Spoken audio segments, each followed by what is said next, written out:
Hello learners, আমাদের YouTube channel WBPSC GS 101 তোমাদের প্রত্যেককে স্বাগত। তো এখানে আমরা তোমাদের যে কম্পিটিটিভ এক্সামের জন্য যে দুটো সাবজেক্ট খুব ইম্পর্টেন্ট, হিস্ট্রি এবং আমাদের ইন্ডিয়ান পলিটি, তো আমাদের ইউটিউব চ্যানেল কিন্তু এই দুটো সাবজেক্টের উপর তোমাদের বিভিন্ন রকমের question answer, descriptive type information কিন্তু প্রোভাইড করে। তোমরা প্রত্যেক কিন্তু ইউটিউব চ্যানেলটাকে কিন্তু প্রত্যেকে সাবস্ক্রাইব করো এবং বেল আইকন প্রেস করো নোটিফিকেশানের জন্য। তো আজকে আমরা যেটা আলোচনা করবো, ইন্ডিয়ান হিস্ট্রি খুব ইম্পর্ট্যান্ট একটা পার্ট, যেটা হচ্ছে আমাদের পিজেন্টস মুভমেন্ট। তো সবকটা পিজেন্ট মুভমেন্টস আমরা তো কমপ্লিট করতে পারিনি, পার্ট 1-এ করেছি এটা আমরা, ঠিক আছে। তো পার্ট 2, পার্ট 3-তেও আমরা করবো। তো দেখো এখানে যেটা আমরা আলোচনা করব, পিজেন্টস মুভমেন্ট পার্ট 1, এখানে আমরা কত রকমের পিজেন্ট মুভমেন্টস আছে এগুলো মোটামুটি আলোচনা করব। তো দেখো যেটা আমরা দেখি যে চাষিদের যে বিদ্রোহ বা আন্দোলন, এটার প্রধান কারণ কি ছিল? প্রধান কারণ ছিল অর্থনৈতিক শোষণ। এটা ছিল প্রধান কারণ। আমরা ট্রাইবাল মুভমেন্ট বা পিজেন্ট মুভমেন্ট যাই দেখি না কেন, প্রথমত যে এরিয়াগুলো, যেমন ধরো আমরা জানি যে যখন আমাদের উপনিবেশিক শাসন বা উপনিবেশ যখন ব্রিটিশরা কলোনি যখন এস্টাবলিশ করে, তো তাদের পারপাস ছিল যে ভারতবর্ষকে পুরোপুরি একটি র মেটেরিয়াল বা কাঁচামালের একটি মানে একটা সোর্স বা রিসোর্সের জন্য তৈরি করা, যেখানে প্রত্যেকে এখান থেকে ইন্ডাস্ট্রি হবে হচ্ছে আমাদের হোম টাউন ইংল্যান্ডে, এখান থেকে এই সমস্ত উপনিবেশগুলো থেকে কাঁচামাল র মেটেরিয়াল প্রোডাকশনের জন্য যাবে অল্প দামে।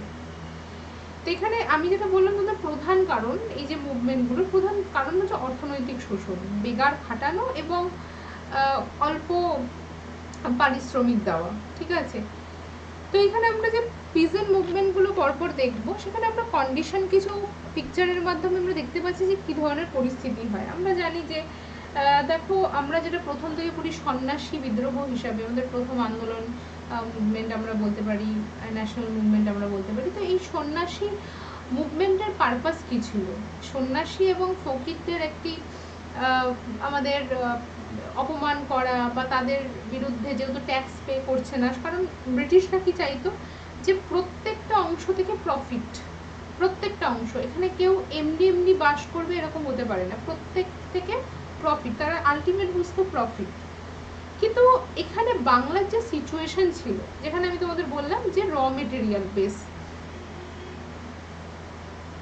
এখানে ভারতবর্ষ প্রথম থেকে যেটা আমরা দেখতে পাই যে প্রত্যেকটা যত কৃষি জমিগুলো ছিল, আমরা যে 3টে রেভিনিউ সিস্টেম দেখতে পাই, পার্মানেন্ট সেটেলমেন্ট, রায়তওয়ারি এবং মহলওয়ারি, তোমাদের এই রেভিনিউ সিস্টেমগুলো মনে রাখতে হবে। যেমন যখন আমরা সাঁওতাল বিদ্রোহ করি না, তো সাঁওতাল বিদ্রোহের যে পারপাসটা ছিল, মানে কি ল্যান্ড কি কন্ডিশনের বিরোধিতা করেছিল, ওটা কিন্তু পার্মানেন্ট সেটেলমেন্ট ছিল, বেঙ্গল প্রভিন্স। তো এখানে আমরা দেখতে পাবো যে এখানেও কিন্তু আমাদের আগে আমাদের মনে রাখতে হবে 3টে যে সিস্টেম, এক মিনিট, একটা হচ্ছে আমাদের পার্মানেন্ট সেটেলমেন্ট, একটা হচ্ছে রায়তওয়ারি এবং একটা হচ্ছে মহলওয়ারি। এই পার্মানেন্ট সেটেলমেন্টে আমরা জানি যত ল্যান্ড, মেন সোর্স কি ছিল তৎকালীন সময়? ল্যান্ড রেভিনিউ ছিল মেন সোর্স ইনকাম, যত জমিদার রাজা যা আছে ল্যান্ড রেভিনিউ। তাহলে এবং আমি তোমাদের বলেছিলাম যে ব্রিটিশরা কলকাতা বা বেঙ্গল প্রভিন্স কি জন্য তারা হেডকোয়ার্টার করে বেঙ্গল প্রভিন্সকে, মুর্শিদাবাদকে, এই কারণেই করে কারণ বেঙ্গল হচ্ছে 60% রেভিনিউ জেনারেট হতো টোটাল ইন্ডিয়া। তো এবার এই বেঙ্গল রিজিয়ন দিয়ে আমরা যেটা দেখতে পাই যে এখানে ছিল কি, বেঙ্গল রিজিয়নে কি ছিল, total Bihar, Orissa, Bengal permanent settlement. তো এখানে যত জমিদাররা ছিল এবং তাদের ল্যান্ড ছিল, তারা কাদের আন্ডারে চলে যায়? East India company. ওভারলর্ড কে হয়? East India company. এরকম যখন আমরা ট্রাইবাল মুভমেন্টটা দেখবো, তখনও কি যত সোর্স, যত ফরেস্ট, যেমন এগ্রিকালচার ল্যান্ড বলি, প্রত্যেকটা যেখান থেকে প্রফিট আসবে সে জায়গাগুলোকে কিন্তু অকুপাই করে নিল আর একটা করে অ্যাক্ট পাস করলো বা ল ইমপ্লিমেন্ট করে দিল জায়গাগুলোর ক্ষেত্রে, এবং ওখানে যারা ওনার ছিল তারা তাদের আন্ডারে করে নিল ইস্ট ইন্ডিয়া কোম্পানি। এবং এখানে আমরা বলতে পারি যে বাংলাতে যে সব জমি যে শুধু জমিদারদের ছিল এরকম না, ঠিক আছে। আমরা এখানে কি দেখতে পারি ছোট ছোট চাষি যাদের নিজস্ব জমি ছিল, ছোট জমি বিভিন্ন রকমের, তো তারা তাদের জমিতে চাষাবাদ করে কোনো রকমভাবে জীবনযাপন করতো। তো সেগুলোও কি হয়ে গেল একটা সময় যখন ঋণের বোঝা শুরু হতে থাকলো। কারণ আমরা জানি যে নীল চাষের কথা যদি আমি বলি, নীল চাষে ছিল যে দাদন প্রথা। তো সেই দাদনটা কি ছিল? দাদনটা ছিল একটা লোন প্রোভাইড করতো, ঠিক আছে, যে নীল চাষের জন্য যাবতীয় যে খরচা সেটা কোম্পানি তোমাকে দেবে লোন হিসাবে, এবং সেটা সুদে আসলে তোমাকে আবার সেই লোন তোমাকে মিটিয়ে দিতে হবে। আর সেটা যখন দিতে না পারতো তখন তারা কি হতো, তারা বেগার বা লেবার হিসাবে খাটতো, তাদের জমি নিয়ে নিত হচ্ছে ইস্ট ইন্ডিয়া কোম্পানি, এবং কাদের তত্ত্বাবধানে রাখতো? জমিদারদের তত্ত্বাবধানে রাখতো।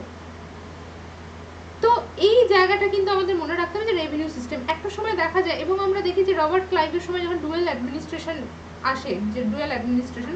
গভর্নমেন্ট ফরমেশন, যেটা দ্বৈত শাসন ব্যবস্থা যাকে আমরা বলি, তো এই দ্বৈত শাসন ব্যবস্থাতে আমরা কি দেখতে পাই যে মারাত্মক কোম্পানি করাপশন। তাহলে এই সমস্ত পরিস্থিতিতে আমরা জানি যে গ্রেট বেঙ্গল ফেমাইন যেটা হয় বাংলা, বিহার, উড়িষ্যায়, এই বেঙ্গল কবে হয়? 1770-এ। ফেমাইনের প্রধান কারণ কি ছিল? এরকম আমরা অনেক ফেমাইন দেখতে পাই একদম 1943 সাল পর্যন্ত।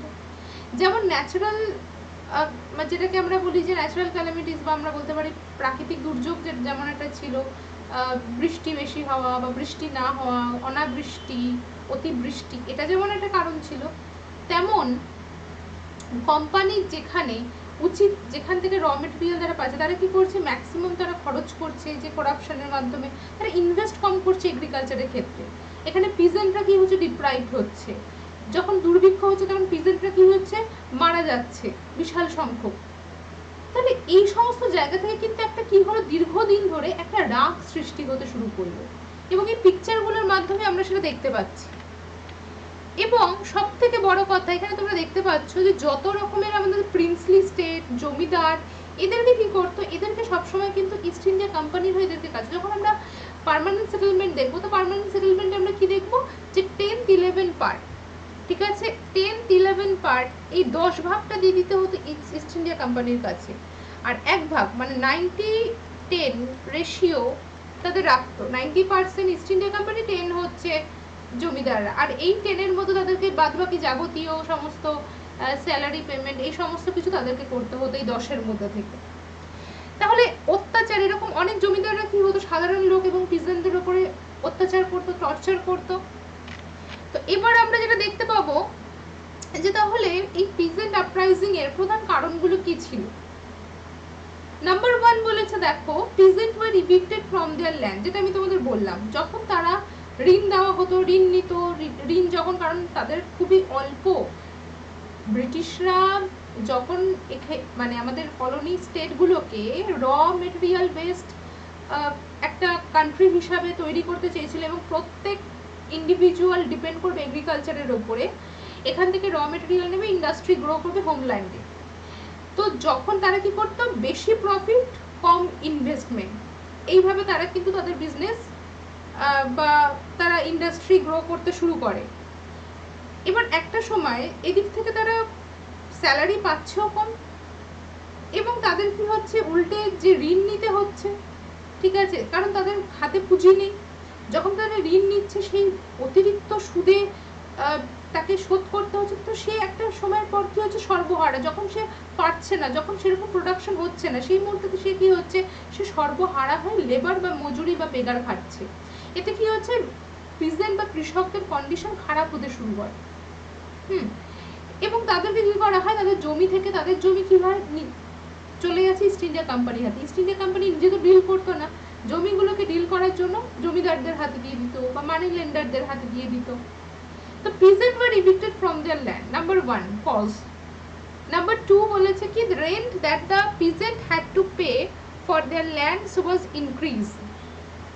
Rent increase. Atrocities by the money lender. Money lenderদের বা এই মধ্যস্থকারীদের অত্যাচার, শোষণ। Peasant traditional handicraft were ruined. যেটা ট্র্যাডিশনাল আমাদের যেটাকে আমরা দেশীয় শিল্প বলি, আমি তোমাদের আগের দিনও বলেছিলাম যে দেশীয় শিল্পের অবক্ষয় কিভাবে হয়। দেশীয় শিল্পের অবক্ষয় হয়, যেখানে আমরা জানি যে যখন এখান থেকে বিনা শুল্কে কাঁচা মাল তারা রপ্তানি এবং আমদানি করতে পারছে, তারা নিয়ে যাচ্ছে কম দামে, কোনো রকম বিনা শুল্কে নিয়ে যাচ্ছে, এবং তাদের ইনভেস্টও করতে হচ্ছে স্যালারি পারপাসে লেবারদের জন্য বা পিজেন্টদের জন্য কম, সেখানে তারা কি করছে, মেশিনে প্রোডাকশন করছে। আমাদের ভারতবর্ষে কি ছিল, লেবার বেস ইন্ডাস্ট্রি। ইউরোপ কি ছিল, মেশিন বেস ইন্ডাস্ট্রি। তাহলে মেশিন বেস ইন্ডাস্ট্রি, একটা মেশিন কম সময় বেশি প্রোডাকশন করতে পারে লোকের থেকে। তো সেখানে কি হচ্ছে, কম সময় বেশি প্রোডাকশন, দামও কম হচ্ছে, যেহেতু তাদের কোনো শুল্ক লাগছে না। উল্টো দিকে ভারতীয় ব্যবসায়ীদের অনেক বেশি শুল্ক দিতে হতো। তো তারা কি করছে, বাজারে ছেয়ে যাচ্ছে বিলেতি কম দামি পণ্য। তাহলে ডিমান্ড কোনটার বাড়ছে, বিদেশি কম দামি পণ্যের ডিমান্ড বাড়ছে। এইভাবে পুরো মার্কেটটাকে তারা কি করলো, একাধিপত্য ছেয়ে গেল পুরো বাজারে। তাহলে এই জায়গাটা কিন্তু আমাদের মনে রাখতে হবে। এইভাবে কি হলো, ধীরে ধীরে ধীরে ধীরে traditional handicraft were ruined. The ownership of land was taken away from the peasant during zamindari rule, যখন পার্মানেন্ট সেটেলমেন্ট, যেটা আমি তোমাদের বললাম। ম্যাসিভ ডেপ, দাদন প্রথাটা সব থেকে বড় এক্সাম্পল। এবং আমরা জানি 1770 থেকে কিন্তু নীল চাষও শুরু হয়। কলোনিয়াল ইকোনমিক পলিসি, ব্রিটিশদের বিভিন্ন রকম শোষণমূলক অর্থনৈতিক প্রকল্প। এখানে আমরা নেক্সট যেটা করব, যে আমরা পিজেন্ট মুভমেন্ট যেখান থেকে শুরু করব। দেখো, পিজেন্ট মুভমেন্ট শুরু করলে কিন্তু সন্ন্যাসী এবং ফকির রেবেলিয়ান দিয়ে শুরু করতে হবে। তাহলে এখানে আমরা যে পয়েন্টগুলো দেখব, যে সন্ন্যাসী এবং ফকির রেবেলিয়ানের জন্য কোনগুলো ইম্পর্টেন্ট, সেই জায়গাগুলো আমাকে দেখতে হবে। তাহলে কবে থেকে শুরু হয়েছে, 1763। তা সন্ন্যাসী রিভোল্ট, বা আমরা বলতে পারি যে আপরাইজিং, যেটাকে আমরা বলি, এটা শুরু হয়েছিল area of Bengal including Bangladesh, Bihar, Uttar Pradesh. আনন্দমঠে written by India's first modern Nobelist Bankimchandra Chatterjee. যারা এই সন্ন্যাসী, এই যে গ্রন্থ থেকে আমরা সন্ন্যাসী এবং ফকির রেবেলিয়ান সম্পর্কে কিন্তু জানতে পারি। সন্ন্যাসী আমরা কাকে বলি, সন্ন্যাসী আর ফকির যারা ঘর সংসার ত্যাগ করে তীর্থযাত্রা, ধর্ম এগুলো নিয়ে যারা থাকে, তো তাদেরকে আমরা কি বলি, সন্ন্যাসী। তারা তীর্থে তীর্থে যাত্রা করে, সংসার জীবনযাপন ত্যাগ করে।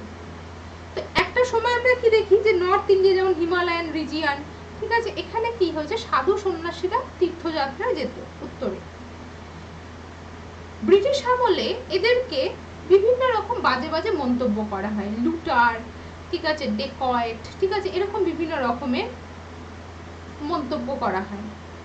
তো সেখানে মেন পারপাস কি ছিল, যে একটা হিউজ পোরশন, একটা এত বিশাল সংখ্যক লোক যাদের সরকার কি বলছিল, যে পিলগ্রিমেজ ট্যাক্স, বা তাদের উপর ট্যাক্স আরোপ করা, এটা ছিল প্রধান কারণ। তো এখানে আমি তোমাদের বললাম যে ব্রিটিশরা যে কোনো জায়গা থেকে প্রফিট, তারা আলটিমেট চাইতো প্রফিট, সব কিছু থেকে প্রফিট চাইতো তারা।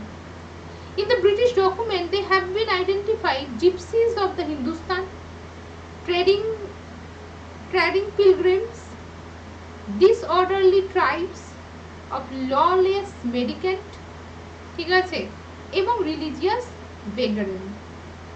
The fakir connected to this rebellion belong to Madariya group, Sufi Sente. কোন গ্রুপের আন্ডারে, সুফি সিলসিলার মাদারিয়া গ্রুপে কিন্তু অন্তর্ভুক্ত ছিল, যারা ফকির যারা ছিল, যেখানে মাজলু সাহা, আমরা যে নামগুলো পড়বো, ঠিক আছে, মুসা শাহ, ঠিক আছে। তো এবার বিষয়টা হচ্ছে,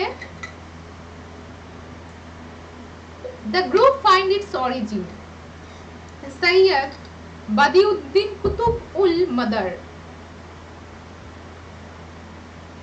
এই গ্রুপ, মাদার গ্রুপের উদ্ভব কোথা থেকে হতে পারে, তোমাদের অনেক সময় দিতে পারে যে ফকিরদের উদ্ভব কোন গ্রুপ থেকে, ডাইরেক্ট তোমাকে দিয়ে দিল মাদারি না বলে পুরো নামটা দিয়ে দিল। তো সেই জন্য এই নামটা মনে রাখতে হবে। The fakir uprising against the British was actually revolt of the Madaria fakir, এবং এই ফকিরদের আমরা বলি Madaria fakir. Apart from sannyasi and fakir, the revolt saw active participation ডিপ্লেজ।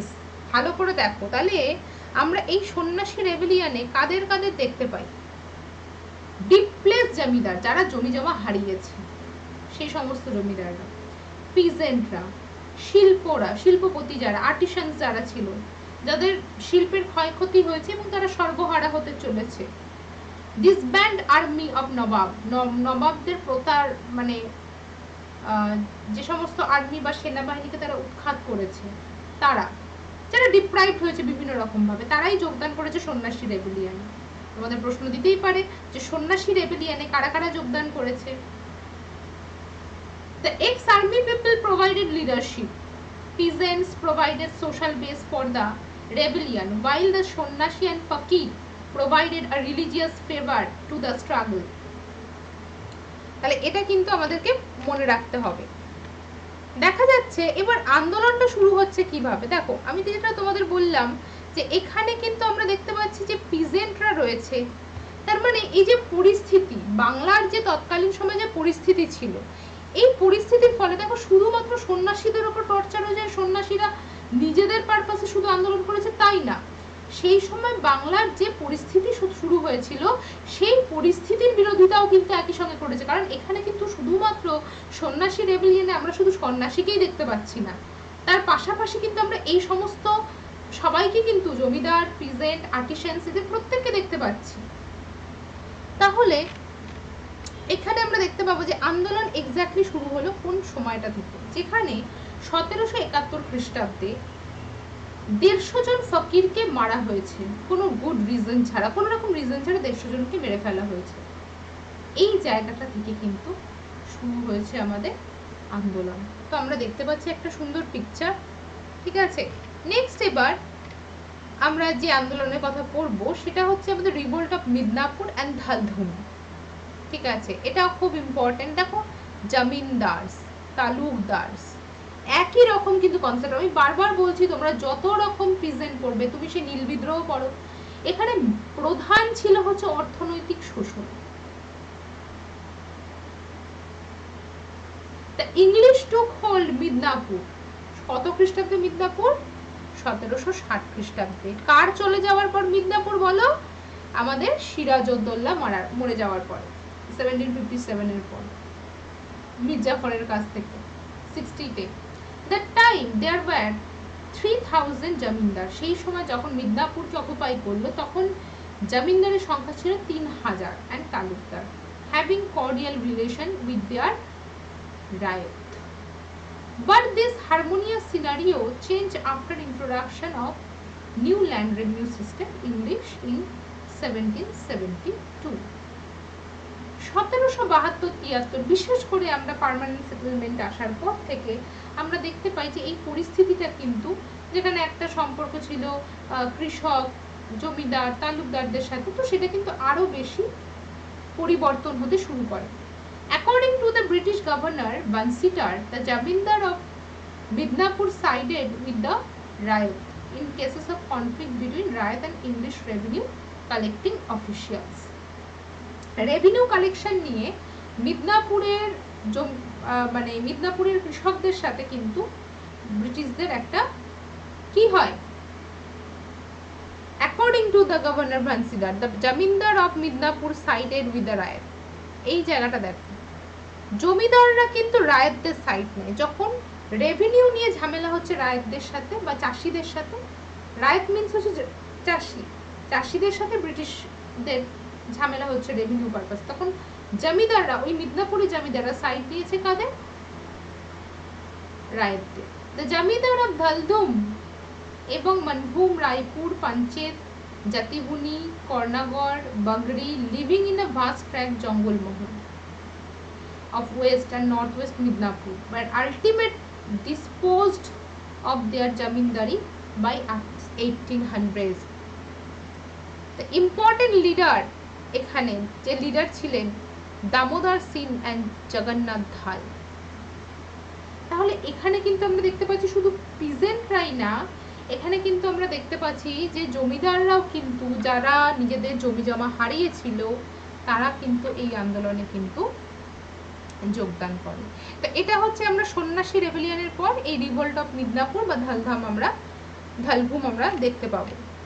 তো এখানে আমরা দেখতেই পাচ্ছি আপরাইজিং এর একটা সুন্দর চিত্র, যেখানে আমি তোমাদের আগেও বলেছি যে এখানে অ্যাজিটেশনের প্রধান মাধ্যম ছিল যে ব্রিটিশদের ল্যান্ড রেভিনিউ সিস্টেম, যে ল্যান্ড রেভিনিউ সিস্টেম আলটিমেটটা কি হচ্ছিল, কেন তারা আন্দোলন করছিল, তারা অর্থনৈতিকভাবে শোষিত হচ্ছিল ব্রিটিশ সরকারের দ্বারা বা ইস্ট ইন্ডিয়া কোম্পানির দ্বারা। এবার আমরা নেক্সট যে জায়গাটা পড়বো, রিভোল্ট অফ মেমোয়ারিজ। তো এই জায়গাটা আমরা দেখতে পাচ্ছি এখানে রিলেটেড অহোম কিংডম, আসামে। Revolt Memoirs in 1769 was a potent challenge to the authority Ahom kings of Assam.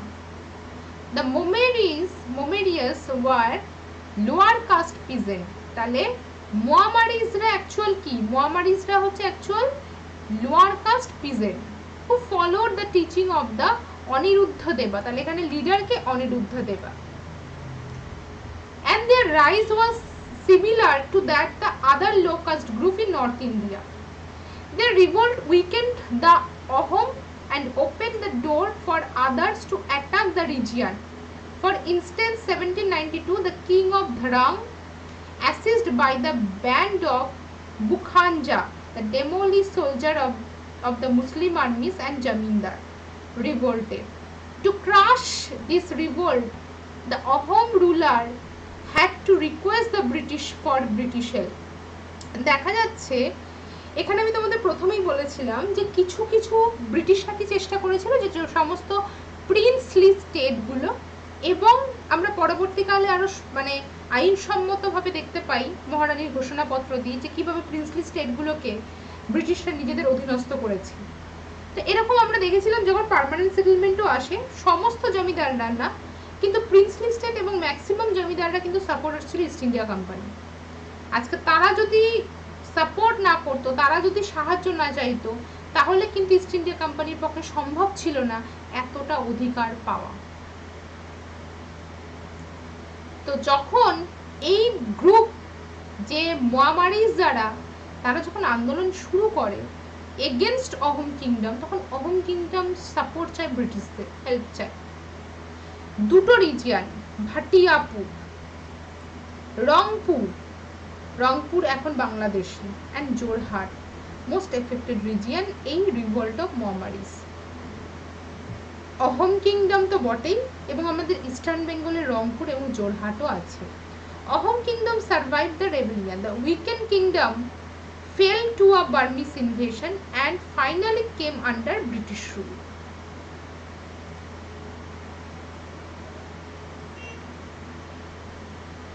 তাহলে এইভাবে কিন্তু আমাদের প্রত্যেকটা রিভোল্ট কিন্তু ভালো করে পড়তে হবে। এবার আমরা নেক্সট যেটা পড়বো সেটা হচ্ছে সিভিল আপরাইজিং গোরখপুর, বস্তি অ্যান্ড বারেজ। এটাও খুব ইম্পর্টেন্ট। আমরা দেখতে পাচ্ছি মেন কি, Warren Hastings in order to meet the war expenses against the Maratha Mysore made a plan to earn money by involve English officer as ijaradar revenue farmers in Awadh. সেই land পারপাসে ইজারাদারদের recruit করবে কোথায়? আওয়াধ রিজিয়নে। তারা কাদের আন্ডারে থাকবে? ইস্ট ইন্ডিয়া কোম্পানির আন্ডারে। Alexander হ্যানে, who was well acquainted with the region as an ইজারাদার in 1778, এই আওয়াধ রিজিয়নে ইজারাদার বলে একটা পোস্ট এলো। তাহলে মানি লেন্ডার, তালুকদার, এখন হচ্ছে ইজারাদার, সব একরকম। Hannay secured the ijara of Gorakhpur and Bahraich to the amount of 22 lakh rupees 1 year। তাহলে এক বছরের ল্যান্ড রেভিনিউ ইস্ট ইন্ডিয়া কোম্পানির আয় কত এই ল্যান্ড থেকে? 22 লাখ টাকা। In fact, it was secret experiment by the company to see for itself just how much surplus money was accessible in practice. However, Hani's operation was excessive demand of revenue made the region, which had been in a flourishing state, Nawab and panic stricken. The Jomidar and cultivators rose against the unbearable exaction 1781। এই 22 লাখ টাকার এগেনস্টে এবার আমাদের কিন্তু প্রতিবাদ শুরু হচ্ছে, এবং এখান থেকে এই যে হ্যানেস যে subordinate were either killed or besieged by the zamindari guerrilla force, এবং এই রিজিয়ন থেকে একটা আমাদের সিভিল আপরাইজিং শুরু হলো, অসন্তোষ শুরু হলো, এবং গরিলা ওয়ারফেয়ার স্ট্র্যাটেজির মাধ্যমে। তাহলে আমরা দেখতে পাচ্ছি কি, যতগুলো আমরা আন্দোলন দেখতে পাচ্ছি, এখানে আন্দোলনে আমরা প্রধান দেখতে পাচ্ছি যে কোম্পানি চেষ্টা করছে ল্যান্ড রেভিনিউকে কি করে অকুপাই, ম্যাক্সিমাম ল্যান্ড রেভিনিউকে কালেকশন করবে। তো আমরা কিন্তু শুধু দেখতে পাচ্ছি না যে এখানে জমিদাররা সাপোর্ট করে গেছে ব্রিটিশ কোম্পানিকে, যারা ডিপ্রাইভড হচ্ছে তারা কিন্তু প্রত্যেকে কিন্তু সহযোগিতা করছে যারা আন্দোলনকারীদের। ঠিক আছে, যেমন আমাদের এই 22 লাখ টাকা 1 ইয়ারে সব থেকে বেশি। নেক্সট হচ্ছে, এবার আমরা কিছু ট্রাইবাল মুভমেন্ট সম্পর্কে আলোচনা করব। যখন আমরা পার্ট 2 পড়ব না, তো পার্ট 2 পড়ার সময় কিন্তু আমরা আরো বেশি, মানে পিজেন্ট মুভমেন্ট অনেক আছে, এবং আমরা গান্ধিয়ান মুভমেন্ট বা এক্সট্রিমিস্ট ফেজ বা মডারেট ফেজ সমস্ত জায়গায় আরো অনেক পিজেন্ট মুভমেন্ট আমাদের রয়েছে, কিন্তু আমরা কিছু বেসিক জানবো, তারপরে আমরা ট্রাইবালেরও কিছু জানবো। দেখো ট্রাইবাল মুভমেন্ট কতগুলো রয়েছে এই মুহূর্তে। তো সন্ন্যাসী, চুয়ার, হো আপরাইজিং, কোল মিউটিনি, খান্দা, সান্থাল, অহোম, খাসি, পারাইজি, মুন্ডা, এগুলো সান্থাল, এবং ওয়েস্টার্ন ইন্ডিয়াতে সাঁওতাল ম্যাক্সিমাম আমরা দেখতে পাচ্ছি। সুরাট সল্ট অ্যাজিটেশন, এটা খুব ইম্পর্টেন্ট। আমরা জানি যে সল্ট ল 1882, যেখানে ম্যান্ডেটারি তোমাকে সল্টের ওপর ট্যাক্স, আর এখানেও কিন্তু সল্ট ট্যাক্সকে নিয়েই হয়েছিল, কিন্তু এটা অফিসিয়ালি গ্র্যান্ড ছিল না। 1840-তে 50 পয়সা থেকে ট্যাক্স বাড়ানো হয়েছিল 1 রুপি। তো ভাবো, সল্টের ওপরে। তো এগুলো সবকটাই কিন্তু ইম্পর্টেন্ট। তো এখানে আমরা যেটা পড়বো, একটা প্রশ্ন আছে, এখানে প্রশ্ন বলেছে, with reference to the peasant movement and the leaders which one of the following is not correctly match. এখানে 4টে অপশন আছে, পাগলপন্থিস আছে, করমশা, মোপলা রেবেলিয়ান আছে টিপু, রামোসি আছে বলবন্ত ফাতকে, এবং ইন্ডিগো রিভোল্ট আছে বিষ্ণু বিশ্বাস। তো এখানে সবকটাই হবে কারেক্ট আনসার। যেটা কারেক্ট আনসার না সেটা হচ্ছে টিপু। এখানে আমাদের কি হবে, আলী মসুর। তো মোপলাও ছিল একটা পিজেন্ট মুভমেন্ট, কিন্তু আমরা দেখতে পাই, দেখো মোপলার অ্যাকচুয়াল প্রতিবাদ তো অনেক আগে থেকে শুরু করে, কিন্তু মোপলা রেবেলিয়ন যেটা গান্ধীয়ান নন কোঅপারেশন মুভমেন্টের সাথে এসে এটা একটা বিশাল আকার ধারণ করে। এর পারপাস কি ছিল? পারপাস হচ্ছে অত্যাচার, সেই অর্থনৈতিক শোষণ, এবং একটু কাস্টিজম ছিল, যেখানে যেমনি হায়ার কাস্ট জমিদার যারা ব্রাহ্মণ ছিল, এবং এখানে মোপলা শব্দের মানে হচ্ছে সন ইন ল, যারা অ্যাকচুয়াল আরব ট্রেডার ছিল, কিন্তু যখন পর্তুগিজরা এস্টাবলিশ, মানে নিজেদের শাসন এস্টাবলিশ করে রেড সি এরিয়াতে, তো সেখানে আমি তোমাদের বলেছিলাম যে যখন আমি পর্তুগিজ পড়িয়েছিলাম, যে একটা সময় যে রেড সি এরিয়াতে কিন্তু টার্কি, ইটালি কিন্তু এখানে মনোপলি ছিল। যখন পর্তুগিজরা আসে তখন অনেক পর্তুগিজকে কিন্তু মারা হয়, এরা টার্কি বিশেষ করে। তো তখন কি হয়, এই আরব ট্রেডাররা যখন পর্তুগিজরা ওখানে মানে একাধিপত্য ছেয়ে যায়, তখন এরা কিন্তু পালিয়ে আসে, এবং এরা সাউথ ইন্ডিয়াতে এসে কিন্তু ম্যাক্সিমাম সবাই কিন্তু বসবাস করে কোস্টাল রিজিয়নগুলোতে। এবং তারা কি করে, ট্রেড ছেড়ে তারা ছদ্মবেশে তারা কি করে, এগ্রিকালচার বিভিন্ন রকম কাজের সাথে নিযুক্ত হয়ে তারা জীবন ধারণ করে, এবং ওখানকার মেয়েদের বিবাহ করে তারা স্থায়ী হয়ে যায়। এবং জেমনিদের সাথে যখন এগ্রিকালচারের সাথে, তো ওখানে জমিদার কারা ছিল? জমিদার ছিল জেমনি গোষ্ঠী, যারা হায়ার কাস্ট ব্রাহ্মণ ছিল। এবার যখন টিপুর টাইম আসে, তখন টিপুর সময় কিন্তু জেমনিদের দমন করা হয়, ঠিক আছে। এবং তখন প্রায়োরিটি ছিল হচ্ছে তাদের এই আমাদের যারা হচ্ছে আমাদের মোপলাদের। কিন্তু পরবর্তীকালে কি হয়, যখন টিপু সুলতান মারা যায় 1799-এ, ইস্ট ইন্ডিয়া কোম্পানি, তো তোমাদের বলেছিলাম যে প্রত্যেকটা জমিদারকে তারা কি করেছিল, ল্যান্ডের ওনারশিপ দেয়, এবং ইস্ট ইন্ডিয়া কোম্পানির আন্ডারে থাকবে, তারা সমস্ত কালেকশন করবে, করে একটা নির্দিষ্ট সময় ইস্ট ইন্ডিয়া কোম্পানিকে এত রেভিনিউ ইয়ারলি তাদেরকে জমা দিতে হবে। তো এখানে তারপরে আবার ফের পাওয়ারফুল হয়ে গেল জেমনি গোষ্ঠী 1799-এর পর। তখন জেমনি গোষ্ঠী আবার টর্চার শুরু করে এই মোপলাদের উপর। তো তখন থেকে কিন্তু মোপলাদের একটা বিদ্রোহ বা অ্যাজিটেশন আমরা দেখতে পাই 18th সেঞ্চুরি 19th সেঞ্চুরি থেকে। কিন্তু পরবর্তী কালে কি হয়, এটা আমরা বিশাল আকার ধারণ করে একটা মুভমেন্ট হিসাবে, সেটা হচ্ছে আমাদের নন কোঅপারেশন মুভমেন্টের সাথে মার্চ করা হয় মোপলা খিলাফত স্টেশন। তাহলে এখানে আমাদের বি হবে কিন্তু কারেক্ট আনসার। তো মোপলা রেবেলিয়ন সম্পর্কে এখানে আমাদের সবকিছু বলা রয়েছে। মোপলা রেভিলিয়ন সম্পর্কে, যেটা trigger of the uprising came from non cooperation movement launched by Congress in 1920. Along with Khilafat agitation, the anti-British sentiment fulfilled by this agitation affected Muslim Mappilas or Mopla, South Malabar Coast, Kerala. New Tenancy Act.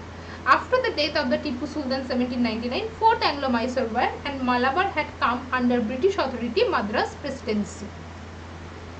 1799 এর পর যেটা আমি বললাম, এই new tenancy ল যেটা কি করছে, favour করছে ওই জেমনি গোষ্ঠী বা ল্যান্ডলর্ডদের। তাহলে এই জায়গাটা কিন্তু আমাদের ভালো করে কিন্তু পড়তে হবে।